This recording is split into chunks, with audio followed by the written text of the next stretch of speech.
La France est actuellement en pleine phase de repentance avec le voyage du président Hollande au Sénégal et sur l'île de Gorée et avec sa reconnaissance du massacre du mois d'octobre 1961.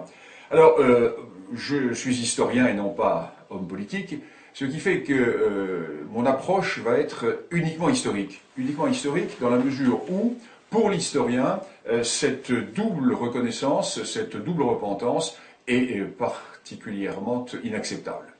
Elle l'est pourquoi? Eh bien parce que dans les deux cas, le président de la République a cautionné des histoires qui sont fausses. Des histoires qui ont été totalement revues, réécrites, et qui ne correspondent pas du tout à la réalité. Alors je vais prendre ces deux éléments. Le premier qui est donc le mythe de la traite exclusivement européenne, et le second, celui du prétendu massacre d'octobre 1961 à Paris. Lors de son voyage au Sénégal, à Dakar, le président François Hollande s'est rendu, bien entendu, sur l'île de Gorée. Incontournable itinéraire repentant, l'île de Gorée qui est présentée comme ayant été un centre important de la traite des esclaves et, qui plus est, de la traite européenne. L'île de Gorée se trouve à 20 minutes de bateau de Dakar. De nombreux Sénégalais et touristes s'y rendent, certains pour la plage, d'autres pour parcourir les ruelles de cette ancienne île coloniale. Comment peut-on imaginer que dans ce site paradisiaque ont eu lieu tant d'atrocités? À Gorée, la visite de la maison des esclaves est un devoir de mémoire que tous, blancs ou noirs, devons accomplir. L'actuelle maison date de 1776 et fut construite par les Hollandais. L'île de Gorée était le centre de transit le plus important de l'Ouest africain. L'effectif dans cette petite maison variait entre 150 à 200 esclaves, hommes, femmes, enfants. La valeur d'un homme dépendait de son poids et de sa musculature. Ceux qui pesaient moins de 60 kilos étaient engraissés comme des oies avec des haricots et de la farine pour atteindre ce poids au moment de la vente. La valeur d'un enfant dépendait de sa denture. En bonne santé, un enfant valait un miroir. Une vierge valait un baril de rhum. Les cellules mesurent 2,60 m sur 2,60 m. On y mettait 15 à 20 esclaves dans chacune.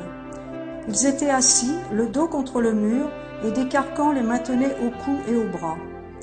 On ne les libérait qu'une fois par jour pour leur permettre de satisfaire leurs besoins.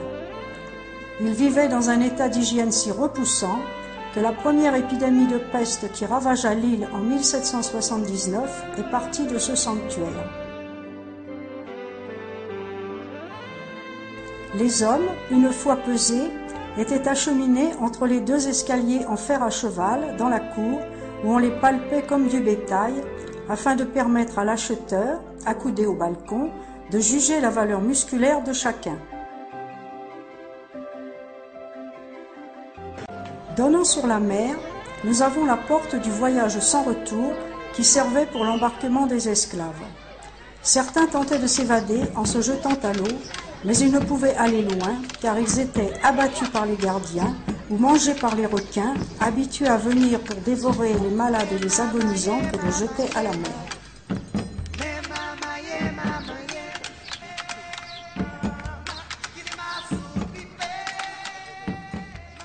Gorée, Dachau, le Goulag. Ce mémorial est là pour nous rappeler quel long chemin il nous reste à parcourir avant de devenir des hommes. Or, l'histoire a démontré que Gorée, premièrement, ne fut jamais un centre important de la traite, et deuxièmement, que la fameuse maison des esclaves, dans laquelle l'on peut observer des chaînes, des cellules et des lieux de maltraitance de ces malheureux esclaves, avait été construite après la fin de la traite dans cette région. En effet, cette maison des esclaves date de la fin du XVIIIe siècle, alors que la traite atlantique en Sénégambie avait pris fin quasiment 75 ans auparavant. Alors le plus scandaleux dans cette affaire est que le président Hollande a cautionné un mythe historique.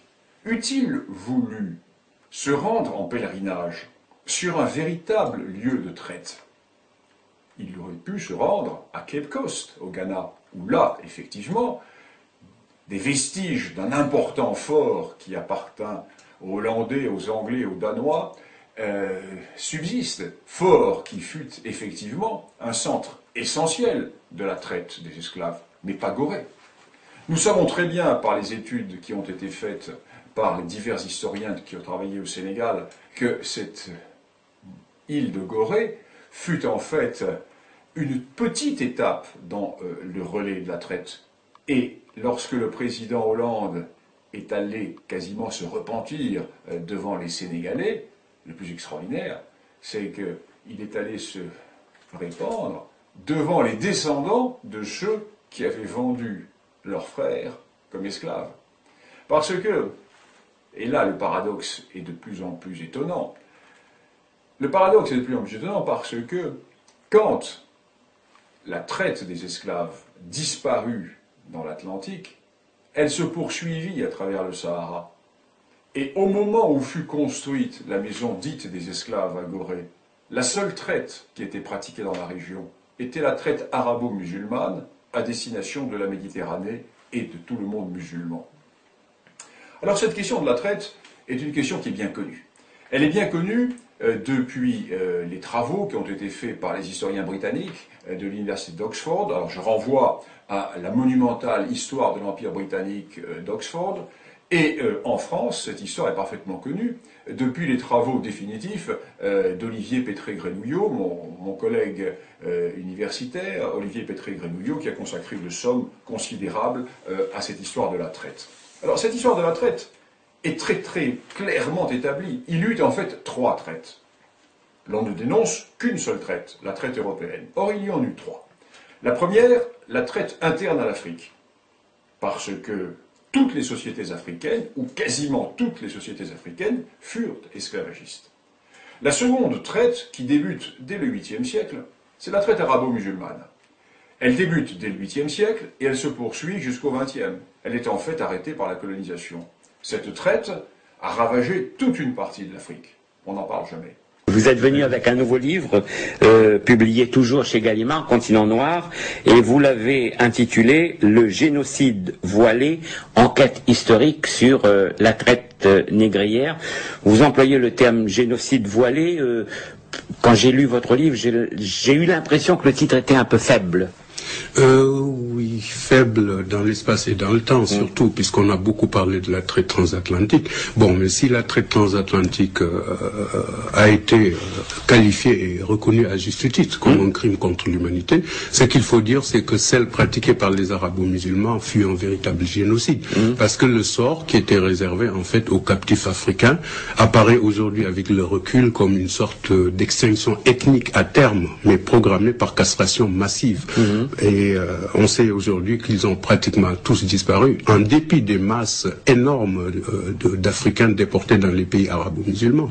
Voilà pourquoi j'ai préféré utiliser le terme de génocide. Parce que si vous avez 17 millions de déportés, et que par la castration massive, vous n'avez qu'une minorité de Noirs qui a réussi à survivre en terre d'islam, alors que de l'autre côté, je parle de la traite transatlantique, vous avez aujourd'hui 70 millions d'individus qui sont descendants ou métis d'Africains qui peuplent le continent américain, des États-Unis jusqu'au Brésil, passant par les îles de la Caraïbe, alors que dans les pays arabo-musulmans, on n'en trouve plus trace. Alors vous dites d'ailleurs, qu'il serait grand temps que la génocidaire traite négrière arabo-musulmane soit examinée et versée au débat au même titre que la ponction transatlantique. Parce que ça, c'est un pan de l'histoire qui est quoi? Méconnu, caché volontairement, occulté? Qui a été volontairement, c'est sûr. Et cette amnésie volontaire de la part des élites noires sur la question peut s'expliquer par le fait que beaucoup de chercheurs ont encore du mal à passer d'une vision mémorielle, affective de cette histoire, évidemment pour des questions de solidarité religieuse, c'est évident,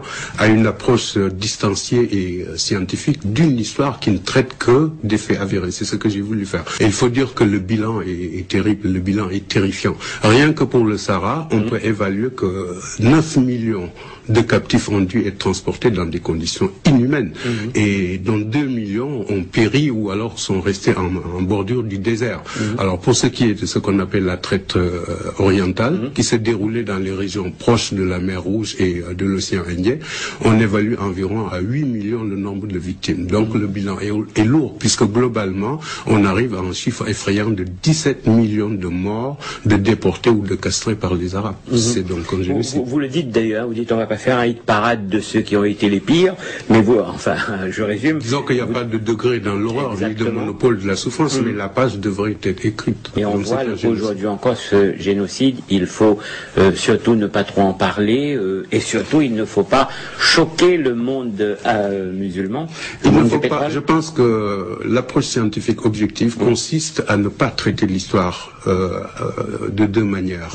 On a beaucoup parlé de la traite transatlantique. Vous, c'est ça que vous voulez, hein, vous dites ce que vous voulez dire, c'est que il y a eu la traite, qu'elle soit transatlantique ou qu'elle soit celle-là qui a été pire. Qu'elle soit arabo-musulmane. Voilà. Donc il faut mettre les deux calamités sur le même, tout en gardant présent dans l'esprit que les premières victimes de cette calamité furent d'abord les Slaves, que les Marseillais et les Vénitiens allaient raser dans les territoires d'Europe centrale et orientale pour les vendre dans le monde arabo-musulman.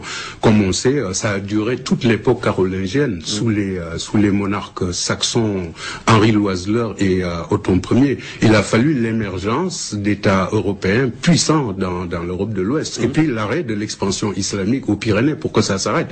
En fait, la traite arabo-musulmane, la traite négrière arabo-musulmane n'était que le prolongement d'une autre traite transeuropéenne. Donc toutes les victimes doivent être dénoncées, mais toutes les traites aussi au même niveau.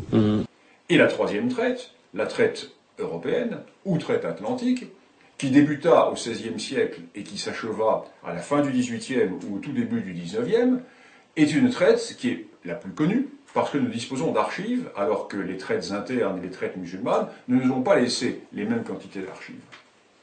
Alors quand la repentance s'établit, l'histoire est faussée. L'histoire est complètement faussée, pourquoi? Parce que les esclaves n'apparaissent pas tout seuls sur le littoral.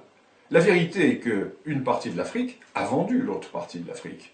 Comme le disait le grand Braudel, la traite n'est pas une invention diabolique des Européens. Les Européens n'ont pu vendre des esclaves parce qu'ils en avaient acheté à des pourvoyeurs noirs. En fait, cette traite unissait des peuples africains à des négriers européens. Jamais les Européens ne sont entrés à l'intérieur du continent pour capturer les esclaves. Pourquoi, grand Dieu, aurait-il risqué les maladies, aurait-il risqué les embuscades, alors qu'il était beaucoup plus commode d'attendre sur le littoral que des pourvoyeurs viennent leur livrer ces esclaves. Autre élément qui est fondamental, c'est que la plupart des sociétés littorales africaines furent esclavagistes. Et la fortune de ces grands royaumes de l'Ouest africain, citons simplement le royaume d'Oyo, citons simplement le royaume d'Abomey, nous pourrions en citer bien d'autres, la fortune de ces royaumes reposa précisément sur le trafic des esclaves. Et de l'intérieur de l'Afrique jusqu'au littoral, toute une chaîne commerciale mettait en branle des peuples africains qui participaient d'une manière directe à la traite. Voilà la réalité. Il y eut 3 traites. Et pour l'historien, ce qui est proprement scandaleux, c'est de voir que la seule traite dénoncée, la seule culpabilité mise en avant est celle des Européens. Nous sommes là en présence d'un ethnomasochisme qui ne tient pas compte des découvertes de l'histoire. Alors bien entendu, il n'est pas question de diminuer, il n'est pas question d'estomper les responsabilités, ni même les souffrances. Mais l'historien qui ne blâme ni ne loue demande une seule chose, que les 3 traites soient traitées sur le même pied d'égalité. Et si repentance il doit y avoir, et si accusation anachronique il doit y avoir, bien que l'on mette toutes les cartes sur le tapis et que l'on parle de toutes les traites, et que tous les peuples qui ont pu participer à cette traite africaine, à ces traites africaines, soient concernés, et pas uniquement les Européens. C'était il y a un an, à Clichy-la-Garenne. François Hollande, candidat à la présidentielle, rendait hommage aux victimes du 17 octobre 61. Tout simplement rappeler ce qui s'est produit ici, c'est-à-dire plusieurs dizaines de morts dans des conditions tragiques. Une plaque très discrète sur le pont Saint-Michel à Paris, et c'était tout pour la reconnaissance. Un an après, François Hollande, président de la République, diffuse ce communiqué. La République reconnaît avec lucidité ces faits.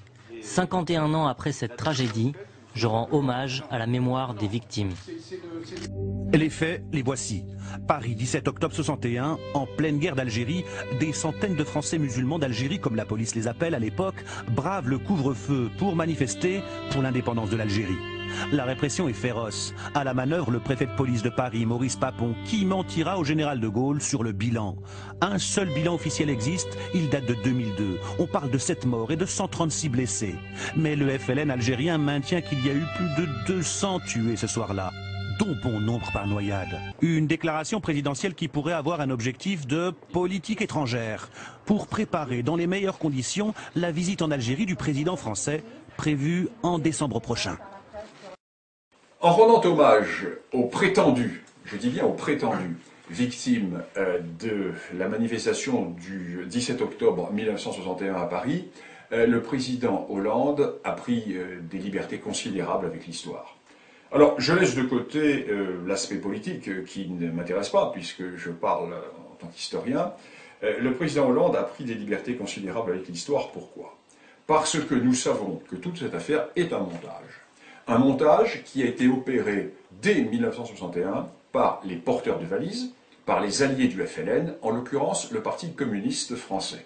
Le Parti communiste français qui, soit dit entre parenthèses, a fait adopter hier au Sénat, à l'initiative de son groupe, la reconnaissance de ce massacre par les sénateurs de gauche et les sénateurs écologistes qui ont voté cette recommandation.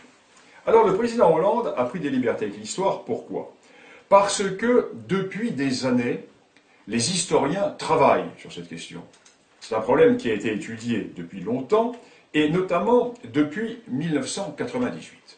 En effet, en 1998, nous sommes sous un gouvernement socialiste, M. Jospin est Premier ministre, le président de la République est M. Jacques Chirac. À cette époque, les porteurs de valises et leurs héritiers mettent en avant cette idée de massacre qui aurait été commis par la police française sur des Algériens qui manifestaient pour l'indépendance le 17 octobre 1961. Et M. Lionel Jospin, pour en avoir le cœur net, charge une commission de hauts fonctionnaires de faire la lumière sur cette question. Et il confie cette mission à M.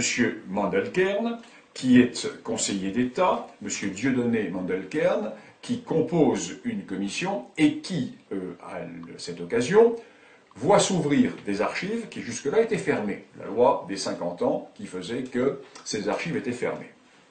Et la commission Mandelkern rend un rapport tout à fait intéressant qui fait litière de la plupart des accusations portées contre la France. Au même moment, un jeune historien qui s'appelle Brunet, Jean-Paul Brunet, va réussir de son côté à travailler sur d'autres archives qui jusque-là avaient été fermées, notamment des archives fort intéressantes, les archives de l'Institut médico-légal de Paris, la Morgue. Et Brunet va publier 2 livres dans lesquels il fait lui aussi litière des accusations qui sont portées contre la France. Alors que démontre Brunet?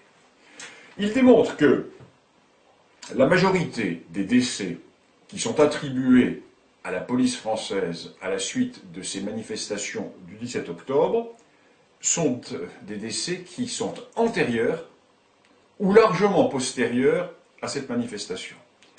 Et Brunet montre que le jour de cette manifestation, l'on nous dit qu'un massacre se déroulait dans Paris, l'on nous dit que des centaines de personnes ont été massacrées, ou pour le moins des dizaines de personnes ont été massacrées. Or, les registres de la morgue de Paris, de l'Institut médico-légal, montrent que le 17 octobre 1961, aucun cadavre de Nord-Africain, l'on parlait à l'époque de Nord-Africain, terminologie d'époque, n'est entré à la morgue de Paris.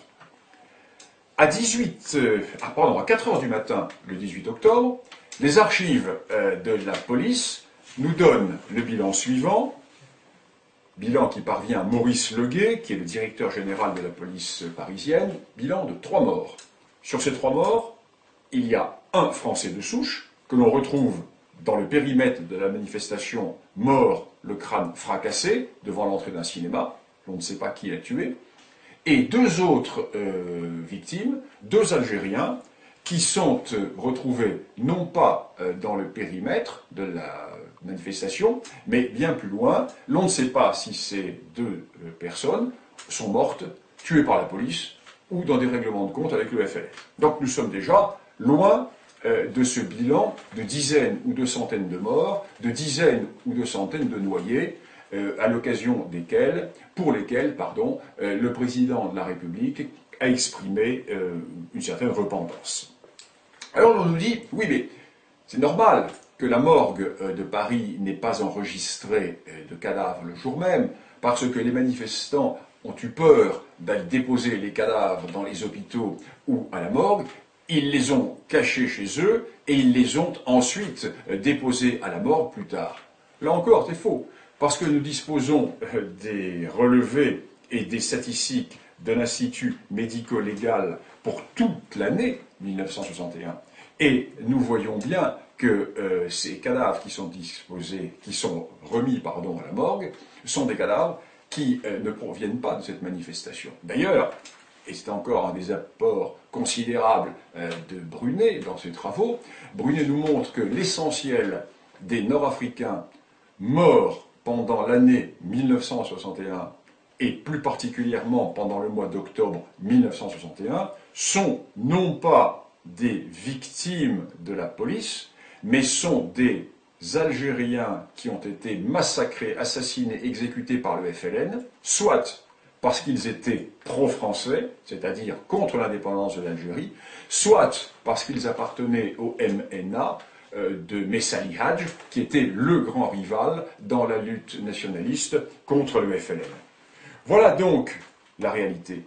La réalité que nous sommes face à un montage qui a été cautionné par le président de la République, ce qui est historiquement parfaitement scandaleux, car le président de la République ne s'est même pas documenté.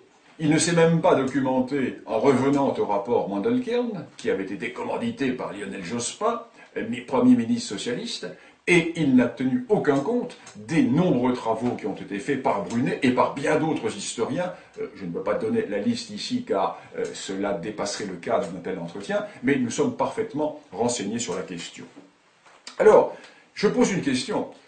Puisque nous sommes dans la repentance, puisque la repentance dégouline sur nous en ce moment, pourquoi le président de la République ne s'est-il pas manifesté?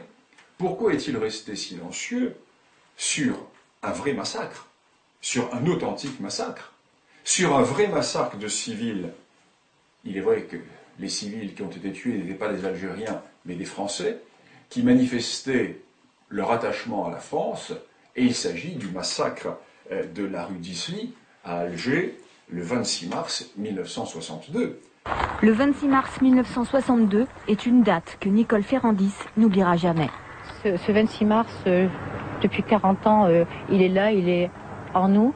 Notre famille a été détruite.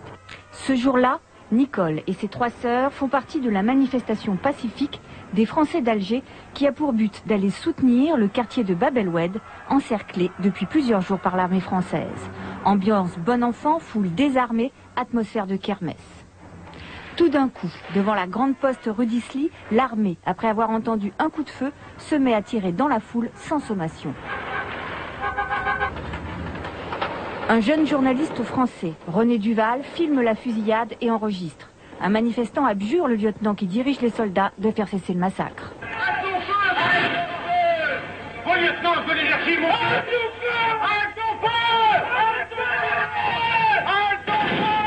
Mon lieutenant, criez, je vous en prie. La fusillade unilatérale durera 12 minutes. Nicole Ferrandis sera la seule des 4 sœurs à sortir indemne de la fusillade.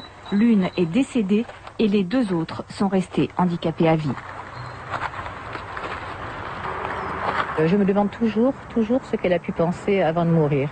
C'est quelque chose d'affreux. Ces 12 minutes de fusillade où je me dis, mais qu'a-t-elle pensé? Qu'elle allait mourir par la France, pour la France?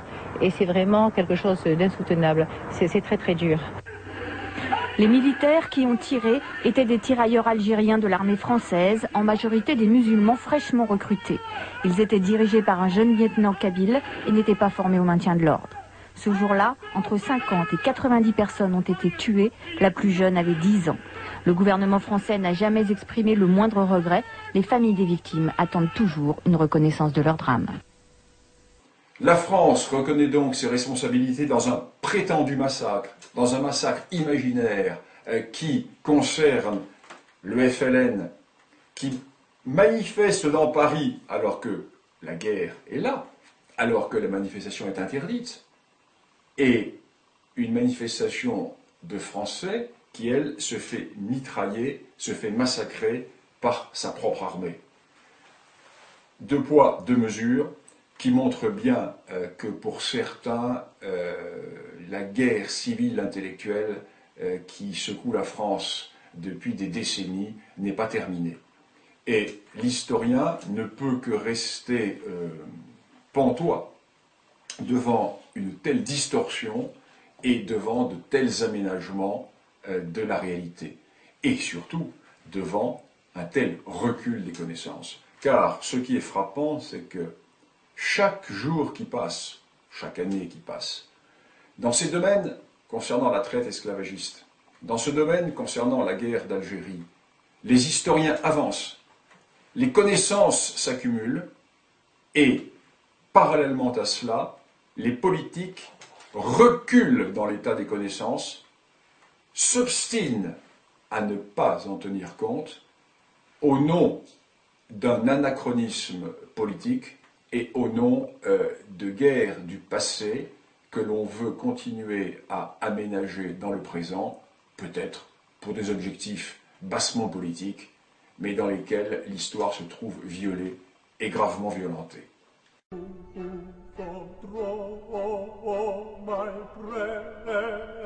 Can scarcely